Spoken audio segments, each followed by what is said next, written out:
Okay, hi, I'm Alina, and today we have a local Las Vegas local real estate with us today, and she is. My name is Yvonne Khoo from the Khoo Group of EXP Realty. And I've been working as a real estate agent for 19 years. Wow, that's Mhm. crazy. Yeah, That's a long time. that is a long time, a lifetime. Mm. Today we'll be interviewing her. Can you tell us a little bit about what you do as a real estate agent? Oh, as a real estate agent, I only do two things. I help buyers buy a property and sellers market their property so that they can get top money, top value. Okay, Yeah. that's good. That's good. And you said you work with eXp Realty. What is eXp Realty and what makes it unique? So EXP Realty is definitely unique. EXP Realty is like, do you remember Blockbusters versus Netflix? Mm. Okay, so the thing with Netflix is, do you watch Netflix? Yes. Do you still see Blockbusters around? Completely obliterated, Yeah. right? So what happened is Netflix is all about technology, right? And EXP is the same way. We revolutionize the entire process. So like basically EXP is the most agent-centric brokerage. So whatever it is, they think of the agent first. So usually in a traditional way, the broker is the boss. And usually they're either the owner of the company or the franchise owner, and usually the broker. Like they have three hats, but all the money is being controlled by the broker. Whereas with EXP, all the money is basically like maximized with the agent. Wow. Mm. So that's really Right. And the brokers work for us. Yeah. And actually in Vegas, we have three brokers. really. Yeah. And this is the other thing. EXP has a online platform. So we go into the world and it's like you have your own avatar and you get to talk to the broker. Like you just go in and we have three brokers, so all day we have a broker ready for you on standby. Wow, that's Yeah. amazing. Like, and it's on 24/7. No, so it's usually office hours, but we also have a concierge. So like if you need to talk to the concierge, like how do I write an offer or something like that, you literally can call the concierge offline, like off hours. It's actually 24 hours. Yeah. That's great. That's Yeah. great. Especially if you're just starting out too, no? Right. Get that extra help. Correct. Even if you're starting out, or people like me, I'm already 19 years in the business. But the best thing is, it's like people like me who do business, right? We don't have to have an office. So we have no overhead cost. I don't have to hire a receptionist. I don't have to hire an accountant, somebody to answer the phone. None of it. EXP does everything in the back office. All I do is deals. Wow, that's amazing. Yeah. When you first started, were you always with eXp Realty? No, I've worked in three offices only. Really? Yeah. First one was Century 21. And then the second one was Real Property Management Exclusive. So they did property management. But I don't have a property management license. I just held my license there. And it was like 100% brokerage. So it means that I got 100% of all my commission. But now with EXP, I don't get 100% of my commission. I do have to pay EXP a commission, but we actually have a cap. So with the cap, what happens is that once I hit that cap, right, I don't pay any more commission to EXP, and the cap is 20%, and it's capped at 16,000. But with the amount of business that I actually do, what happens is I actually get $16,000 back. Yeah, the commission, I get it all back in stock. I've done that 4 years in a row. That's amazing. That's Yeah. a really good deal. Like, No, totally. Because you know what? The cost of business is zero. Yeah. Isn't that amazing? It is. I really was like, what? I mean, like, yeah. So basically EXP has found a way to help agents who are like successful, you know, get their money back. Yeah. I mean, like, and, have a retirement fund. Wow. So you would 100% recommend EXP Realty? I do like, well, I've never done so well. Like, this was the best setup because if you want support, you have support. If you want to, go online and research something, we have a university, we have a library, like we are there, right? Online. Yeah. And then the third thing is, if you do well as an agent, you literally got all your commissions back and you have all that. And then I have another thing that I want to tell you, which is basically as a agent, you have another way to actually have more income. And that income is called revenue share. So like, for example, what happens is, let's say you become an agent and you close like deals, right? And basically from the closed deals that you are generating, income to the company because you have to pay the company, right? Yeah. So a small portion of that I get paid on. Wow. And I can have you, but let's say you decided to share it with another agent. So we can go down 7 levels. That's amazing. Yeah. That's really amazing. So there's like even more than one way to make income doing real estate then. Yeah. And also, I mean, there's more. Yeah. I mean, EXP is so big. Like when we recommend certain vendors that actually are, really, really good vendors, EXP also has a contractual relationship and we also get extra pay. So it's like we have so many ways to get paid versus the traditional brokerages. Like you only get paid once, which is when you close. And when you do close, you have to pay your broker. If you're at 100% agency, okay, you don't pay commissions to your broker, you pay transaction fee, right? Yeah. But that's your only income and you don't have any retirement. Wow. Yeah. That's really good. That's a really good deal. I didn't know EXP was that amazing. We especially we change the entire industry. It's kind of like how Netflix, now you have Hulu, you have, I don't know what, Disney, everything, right? We are the first company that did this. So since we did this, there's so many copycats, which means that we're doing the right thing. Yeah. Yeah. And you guys are all over the world now. I saw you travel to like other countries. Yes. So we started in Bellingham, which is Washington State, right? And then from there we became the United States. From United States, then we went to like England, South Africa. So now we have 27 countries. Wow. And last year was the first time that we went to Lisbon, which was our first international EXP convention. Yeah, we stayed at the Intercontinental. It was amazing. It looked amazing. It was amazing. It was only like 300 agents. Yeah, it was so amazing. So this year, we have another convention. Where are you going? It's in Europe. You want to guess? Take a guess. It's Paris. Very good, but it's not Paris. Italy. Italy, we actually have agents in Paris. You have agents in Italy too, but it's not Italy. One more. It's very close. Very, very close. I have no idea. I don't know if it's Greece. Very good, but we also have a bunch of agents in Greece. Really? But it's actually Barcelona. Barcelona. Oh my god. Yes. That's so exciting. Yeah. We're gonna be going this year. Mhm.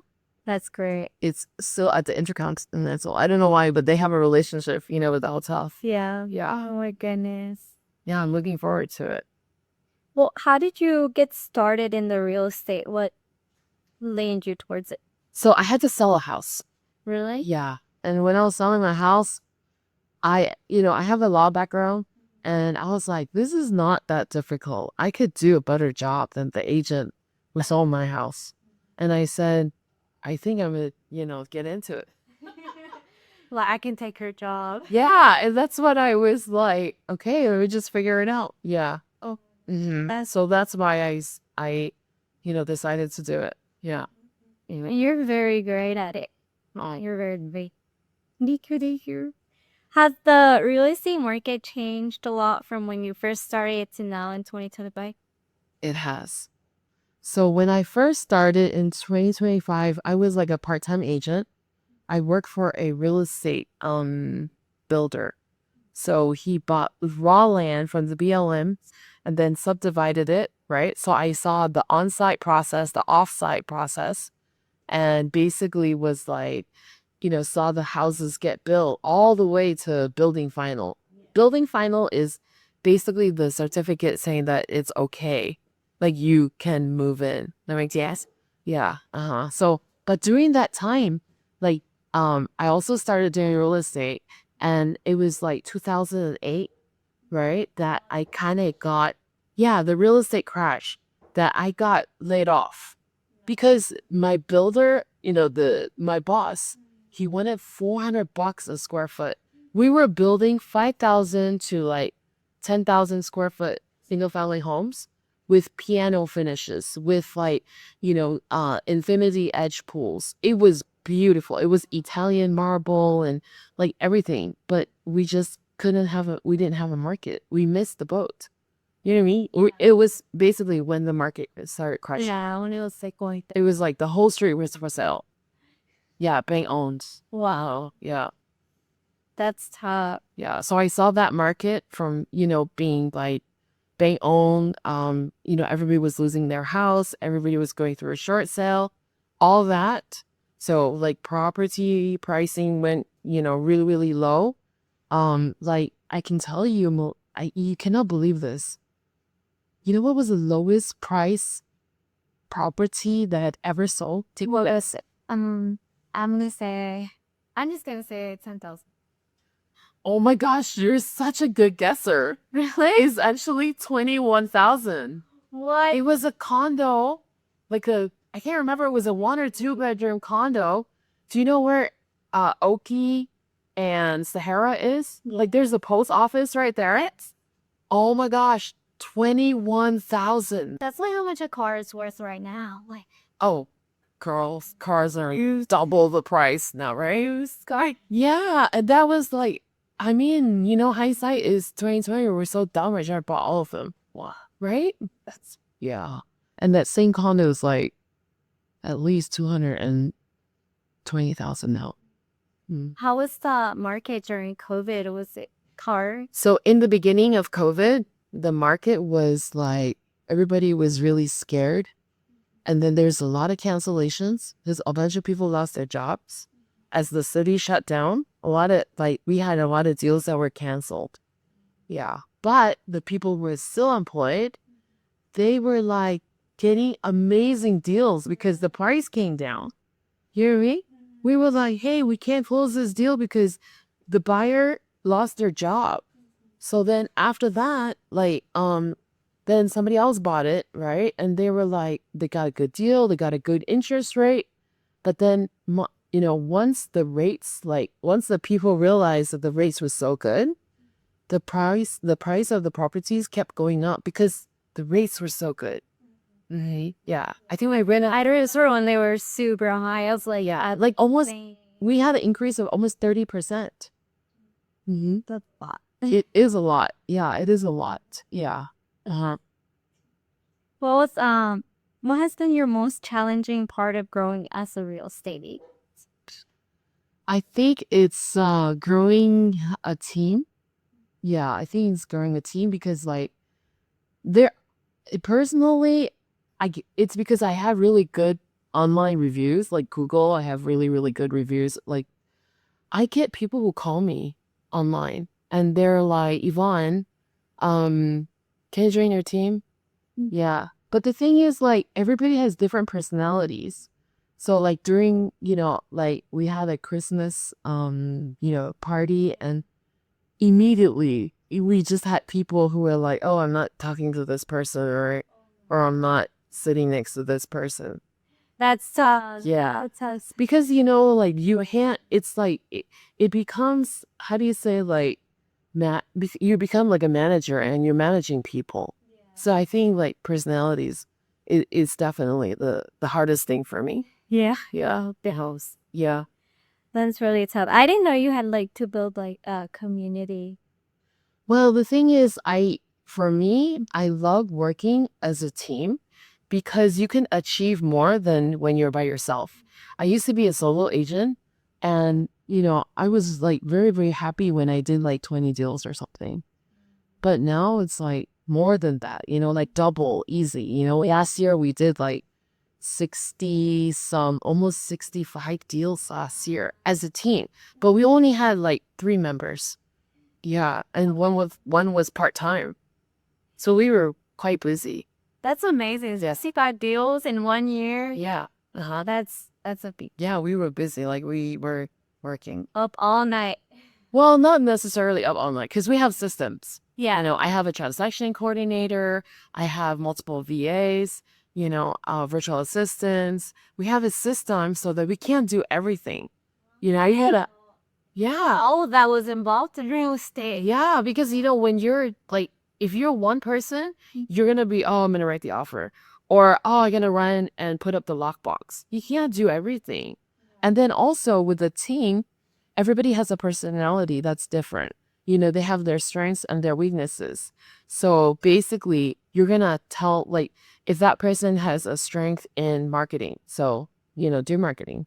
If you have a strength in, like I'm really good talking to older people, do that. You know what I mean? So everybody has their little and their advantage. Wow. Yeah. So, when I'm weak, at time management or something, I need somebody to be my boss and say, Yvonne, do this.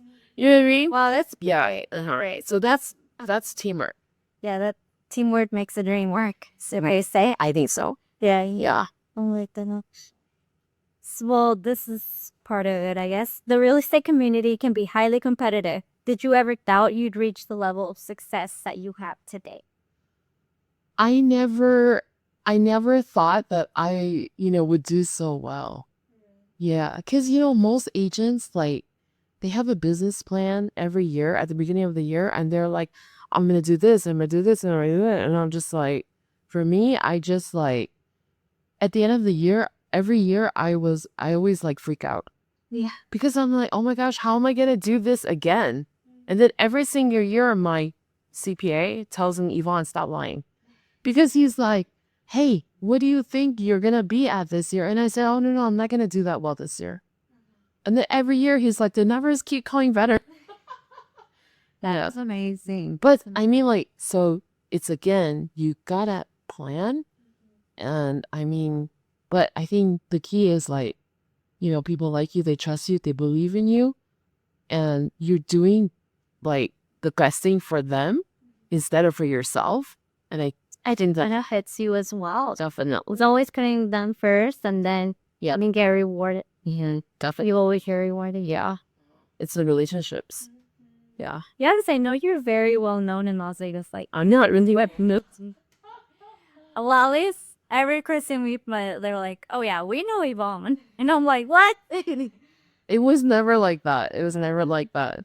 The most funny thing is how I met Hot Mess Jay. Huh. So I was walking this neighborhood in the Northwest, and we were putting flyers because we had a listing and we were trying to find a buyer. So we were putting like, these just mailers. And I walked the street, and guess what? What? This guy, like this, big guy, and he's like, I know you. I was like, no, I never met you before. And he was like, no, I know you. I was like, what? I'm like, no, you don't know me. He goes, your name is Yvonne Khoo. I said, what? Oh my gosh. How do you know me? How do you know you? How do you know me? I was like, yeah. And turns out he was one of our vendors. He's amazing. And you guys were like talking on my note. No, so what happened was he texted like a blast, and I started working with him on a service. But because I know what I want my results fast and quick, and he could give me a price, right? Yeah. So I was thinking I'll just video the place so he can see what it is, and he gave me a quick price, or I can wait for him to show up and then give me a club. So I don't think a lot of agents is doing that. So he remembers me. Yeah. Yeah. So it was like, really? Yeah. Yeah. That was interesting. That's Right. Well, this is do you see other real estate agents as competitors or as part of a supportive network? So I actually host every month a mastermind and I invite everybody. I don't see people as competitors, but I think that like we all learn from each other. You know, every agent does a different, like, different niche or, like it just depends on what they want to focus on. And everybody has their own superpower. So I want to, have them share that superpower with everybody. Yeah. Because you know what? When you go to a convention, there's like 180 things that you can learn. And like when EXPCon, happens, all those speakers are teaching very, very high level things. But even when they share all their secrets, not one agent will copy exactly to the same to the T. You know what I mean? Yeah, Everybody's different. Yeah. And so, yeah, we share it, we learn, and we collaborate. that's amazing. Yeah. And like we were just talking about like the teamwork make up a dream. Where it's like, That's how I see it. yeah, Yeah, it's great. So it's not competitive. It's gonna be, it takes two to get something done. Yeah. oh, and it's always great to get ideas from someone else too. Yeah. Okay. What is one common mistake buyers or sellers make, and how can they avoid it? So sellers, they always say like, oh, you know what, my house is a mess. And they don't let the agents go into preview the property before they think that they're ready. So then the sellers would be like, oh, I gotta fix 1, 2, 3, 4, 5, 6, blah, blah, blah, right? And so they're like, I'm not ready yet. But actually, that is the time when the agent, who knows how to do this kind of business will go in and say, don't oversuffix things because, what the seller thinks is important could be completely different from the reality. That's true. Yes. So ideally, let us go in first because we'll tell you, hey, you don't need to fix this, but this is important. You know what I mean? Because if they fix it first, and those are the things that we don't think is important, and we're going to give them another list, and then they have to fix it again, they're going to get exhausted. Yeah. They're going to be like, oh my gosh. And then you know what? In the sale, during the due diligence period, they're going to have to fix it one more time. And they're going to be like, Fixed it. yeah, seriously. So that's the headache, right? But for me, I do listings a little bit different, and this is my secret.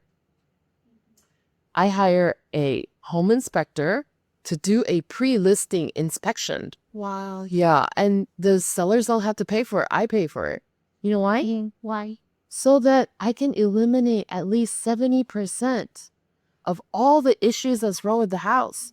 So one Thanksgiving, we represented a buyer, and the buyer, Thanksgiving, everything shuts down. We wrote the offer because it was a competitive market. We're like, oh my gosh, tomorrow's Thanksgiving, but let's write the offer now. And the seller, took the offer, but we only had 7 to 10 days during Thanksgiving during this time to get an inspector, get a vendor, to get a pricing, blah, blah, blah. And then guess what? There was a truss in the roof that was cut by the AC people, and nobody knew because nobody goes into the attic. Wow. Yeah. So we had a big problem. We couldn't fix it, but I don't know how, but miraculously we were able to get an engineer to write, like a fix it. And then I had somebody fix it within that 7 days. Wow. You're amazing. Especially during a holiday. Yeah, that's what I'm saying. So you know what? Since the experience, I was like, you know what? If I were the listing agent, I could have, prevented this headache so that both sides, like when a buyer goes to see a property, they're like, oh my gosh, I fell in love with this house. Then the second time they go see the property, they send an inspector and they're like scrutinizing, what's wrong with this property. And then they get mad. They're like, I don't want this anymore. unless the seller fixes it. You know what I mean? Because I'm paying top dollar here. You know what I mean? And that's very smart. I would have never thought of doing something like that. Like it's always like the fire puts the cipher. Right. Yeah. No, so I take that extra step so that, we don't have that issue. At least 70% is not an issue, right? Yeah. That's amazing. That's great. Um, what? Okay, so what are some key qualities or skills you need to have to be successful in real estate? Key qualities, to be honest, not to be boastful, not to have an ego. So I was like talking to this agent and he was like, I was calling him because I was the buy side. And I said, hey, Mr. Amazing. We wrote an offer on your property. Can you give us a reply or response? Did my buyer win it? He turns around and he goes, I'm busy. I have 25 listings. Oh, Which one was it? I don't have time for this. That kind of attitude. Yeah. oh, that's ugly. It is. And then, turns out I looked him up. He didn't have 25 listings. No. But why did he want to belittle me? Not nice. Yeah, that a lot of the time that's how people like don't get clients as well too. Just an ugly attitude. Yeah, Yeah, that's tough. it is. Yeah. What is the most memorable or rewarding experience you had doing this? Well, is it family for me or is it a client? Which one do you want to talk about? We'll do both. I'm thinking both. For me is, that I actually get to travel a lot. My family came with, like we did a family trip. And I was able to bring, my entire family. Yeah, so we went to Malaysia. That's where I'm from originally. Really? Yeah, so my parents, my husband, my kids, we were able to like have this really, really awesome time. Wow, that's amazing. And how long did you stay there for? 2 weeks. Well, actually, completely was 3 weeks, but 2 weeks with the entire family. Yeah. That's great. That's like nice vacation. Yeah, it is nice. And then like I was also able to fly in my virtual assistants and stay in Malaysia for another week. Yeah. So it's like my thing. Okay, so the truth is not only my family, we improved our lifestyle, but because of the business that we have, we're elevating each individual's light that I come across. That makes sense? Like, Yeah. I want to help people get to their real maximum potential. So like, even like my VAs, right? Like, I want to make sure that they're taken care of. Yeah. Like they're like, oh my gosh, Yvonne, this is amazing. Like, I'm happy. You know what I mean? I couldn't have achieved it without this business. And also my clients. Yeah. What have you done for your client? So for example, there was a lady, right? And I can see her face in my head right now. Her name is Flo, right? And she's like a Facebook personality. So she came into our, like, how agents sometimes you don't know who the people are until we get to talk to them, right? So we messaged her, hey, are you looking for a property? She's like, no, I already have an agent. But then months later, she calls and she goes, hey, I'm moving out of at that time she's a tenant. She goes, I'm moving out of my property today and I need to find a house to buy. And I was like, how are we going to find you a house Today. today? And I was like, oh my gosh. And then it was like crazy. This is during COVID. And during COVID, the houses came and they were gone. And we were like, I was like driving back from California or something. And I was like, don't worry, we're going to meet you tomorrow. So then she's like, okay, we're going to meet tomorrow. So I said, okay, here are 3 properties that we're going to look at. There's one that's an open house. So we'll meet you there first. So the first house we went to, she was like, oh, this house is junk. I can get you cockroach eggs. Seriously. I didn't even know what cockroach eggs were. And then she was like, this is cockroach eggs. I was like, okay. Second house we went to, it was like, she's like, oh my gosh, this house is so beautiful. It was an open house. And she's like, there's no way I could buy this house because I know there were like tons of people in the house. The open house had a lot of people, and for sure, she's like, Yvonne, I already worked with another agent and we failed. So I know that, my offer is not going to get accepted with this. She's like, let's just go. I love the house, but I know it's not going to happen. Like that. I was like, oh my gosh. So she was right. Then the third house, right? The house is on the market for a long time. And it was exactly what they were looking for. But they had no offers. You know why? Well, At that time, this was before August of last year, commissions were published on MLS. And the commission was super low. So nobody wanted to see the house. You know what I mean? Because agents, we can see the commission, and obviously everybody works based on commission, right? So the commission was really, really low. Nobody thought. So we brought her to see the house. The backyard was gorgeous. It was like really large lot, had like landscaping. Like you could see that there were like turtles, and there was like grass and like trees, and it was like a paradise backyard. And the house is not bad. It was all single story, exactly what she's looking for. that's amazing. So you know what we did? Well, happened. No, so she was like, Yvonne, I love this house. I was like, okay, we gotcha. So I went to Smith's. It was really close to that property. And I bought a bottle of wine, went back to the property because there was almost there. So we knock on the door, knock. Hi, Mr. Seller, my client really loves your property. Here's a bottle of wine for you. Please accept our offer. That's what we did. Wow, that's great. So not only that, after that happened, we were going through an appraisal. So we got an appraisal. So at that time, we made an offer for like 400,000. Guess what the appraisal came in at?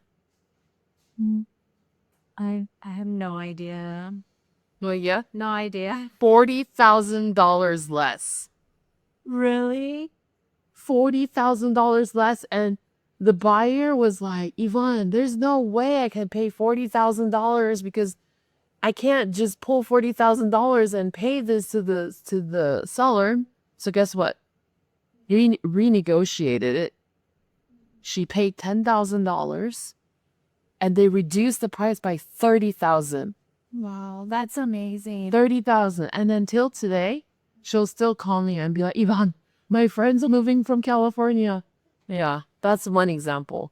That's great. That's great. I have a seller one where so this seller, he actually was living in Africa. He was working in the embassy, the United States Embassy in Africa. So then he was looking for somebody to handle his property. And we, at that time I was working in a property management company, right? So I said, hey, can you please help him, manage property? So he rented the property. 2 years later, the property had a fire. Yeah. So the property had a fire, and then the tenants moved out. The house is vacant. So then during that time, he had to rebuild the house. I went to visit the house every time, something was like, getting built. And then eventually he's like, well, I'm not sure if I wanted to rent it or if I wanted to keep it when, he came back from Africa. So then he's like, okay, I'm just going to say, all right, that's fine. But I, at that whole time, gave him like, oh, I think your house is worth this and da da da. He's like, if I don't sell it for $1 million, I'm not selling it. I was like, okay, that's fine. So the last time, it was a year ago, he said, Yvonne, I want to sell the house. So I said, okay. So I told him, listen, we're going to do a coming soon. We'll do the pre-inspection, everything. The house is immaculate. It's beautiful, right? Classy, has a swimming pool. And this is in Rose Ranch, guard-gated community, right? So we got the videos, we got the virtual tour. That's all the stuff that we did. And we did the pre-inspection, right? And then guess what? What? Within a week, and this is not even on the market. This is coming soon status, which is another tip that I always do, right? Because it helps the sellers reduce the days on the market. So anyway, first week, we had 2 cancellations that they were going to come see it and they never did. Then the third one said, oh, I'm going to come see it. And I said, okay. And they said that they live in the community.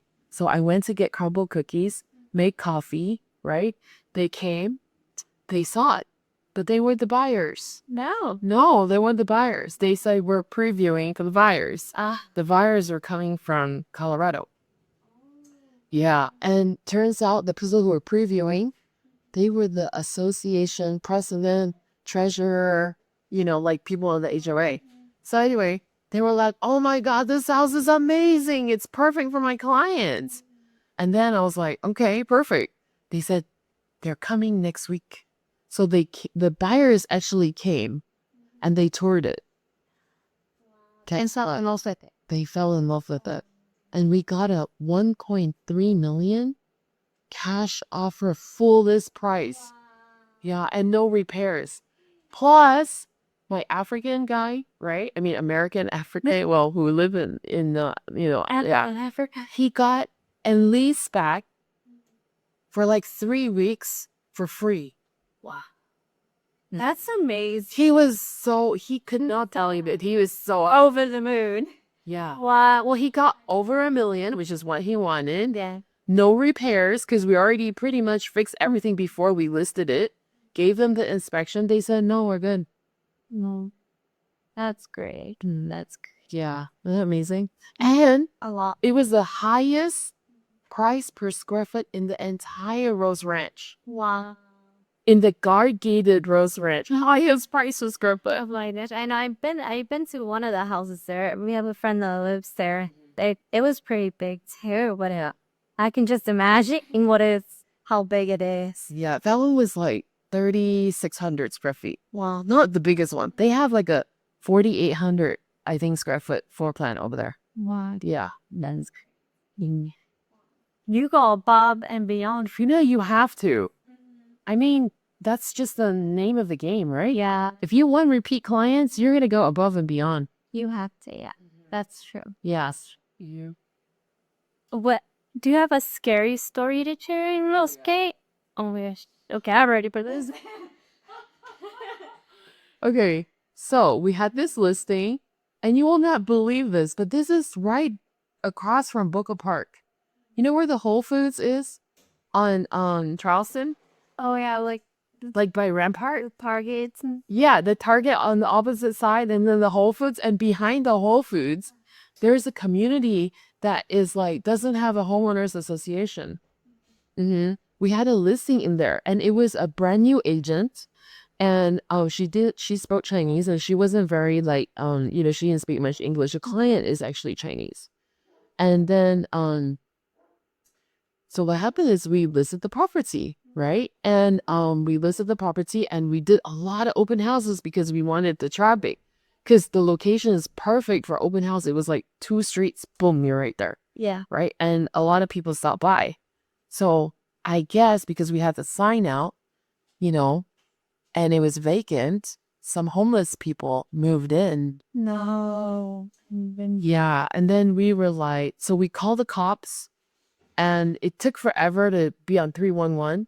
Like, because they don't come right away. Yeah, they 311, unless you call 911, right?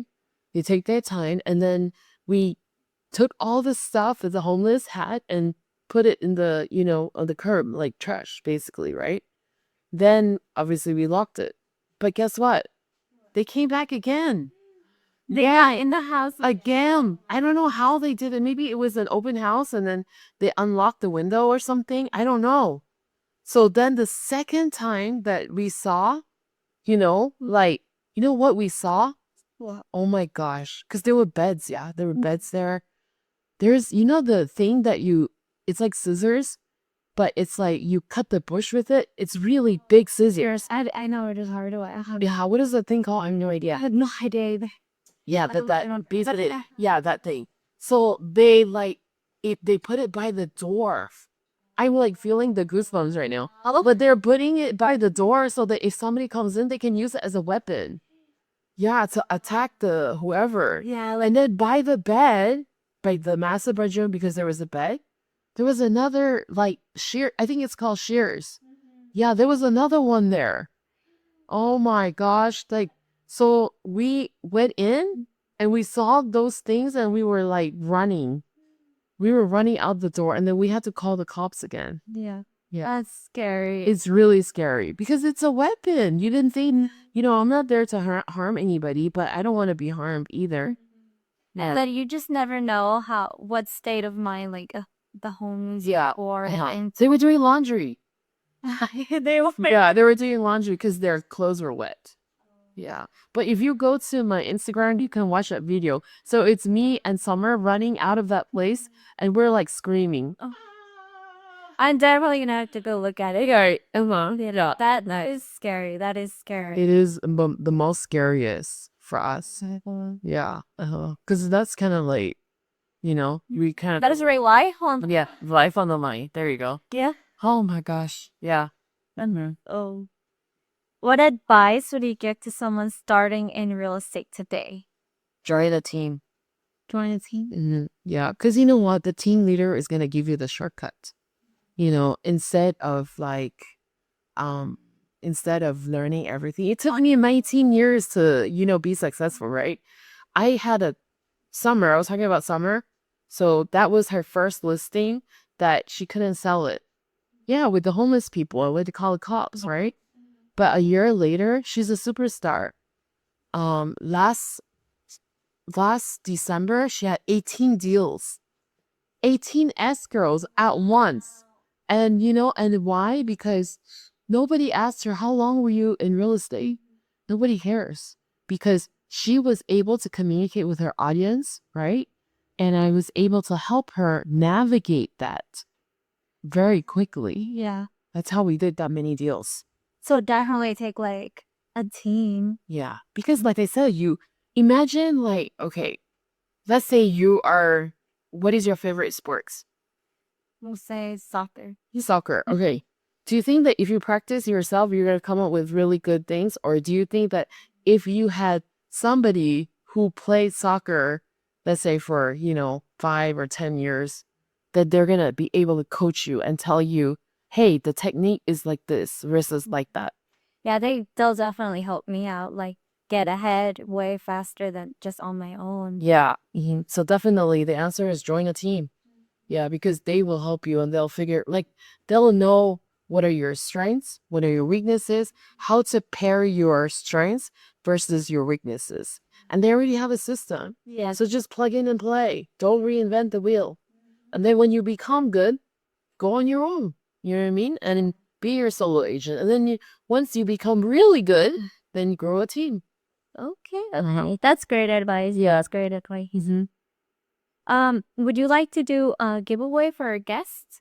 Yeah, we can do a giveaway. Yeah. How about we do donuts? Yes, I love donuts. So Everybody loves donuts. I'm going to tell you, I love donuts. What's your favorite donut? Anything with chocolate on it. Anything with chocolate on it? I'm like this. I like the plain donut. Just the sugar one? Not the glaze, the sugar. Sugar one? Yeah. And there's so many good donut places. Yeah. Yeah. So we can give away a dozen donuts. How's that? A dozen donuts sounds great. Yeah. Yeah. So what do they have to do to win? They just have to like the video, follow Yvonne Khoo on Instagram, and follow me on Instagram, and you're set. Okay, and then you're just gonna pick somebody? Yeah, we're just gonna pick somebody, and yeah, I think in 24 hours. Okay. And I can deliver the donuts to them? Yeah, So they had to be local, right? Yeah, they have to be local to win in Las Vegas, and Yvonne Khoo is gonna deliver them personally. So yeah. Awesome. Look forward to seeing you. And how can we find you and get in contact with you? Oh, my phone number is 702-819-0035. You can call me. You can Instagram me. I'm Yvonne Khoo, EXP, license number S.69489. So if you type in Yvonne Khoo, EXP on Google, you'll see all my Google reviews. What else? You can Facebook me. I'm on Facebook, Yvonne Khoo. I'm a public, like you can definitely find me. I'm on TikTok. All the social media. Right. All the social media. I'm on LinkedIn as well. Or email me or go to my website. It's khoogroup.exp.com. Okay, great. Well, thank you so much for joining me. Yeah. Oh, You did great. as well, this is our first interview with Yvonne Khoo. Thank you so much. Thank you, my dear. Thank you. That was really good. You did really good.